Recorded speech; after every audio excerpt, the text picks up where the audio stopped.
اعوذ باللہ من الشیطان الرجیم بسم اللہ الرحمن الرحیم۔ السلام علیکم ورحمۃ اللہ وبرکاتہ۔ اس ویڈیو میں آپ کے ساتھ دشمن پر غالب رہنے کے لیے ایک بہترین عمل شیئر کیا جا رہا ہے۔ اگر کوئی شخص کسی دشمن سے خائف ہو اور اسے یہ بھی ڈر ہو کہ وہ اسے نقصان پہنچائے گا کہ اس کی پہنچ دور تک ہے اور شرنگیزی اس کا خاصہ ہے، تو وہ اس اسم پاک یا واسع کو روزانہ 313 مرتبہ اول و آخر 7 مرتبہ درود پاک کے ساتھ 11 دن تک پڑھے۔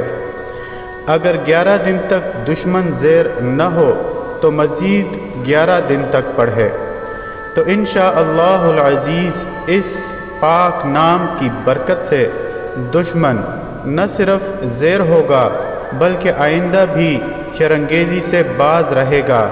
اگر وہ کوئی نقصان پہنچانا چاہے تو کامیاب نہ ہوگا۔ دشمن کو دوست بنانا اس اسم کا خاصہ ہے۔ کوئی بھی عمل شروع کرنے سے پہلے صدقہ ضرور دیجیے، ویڈیو کو لائک اور آگے ضرور شیئر کیجیے۔ شکریہ۔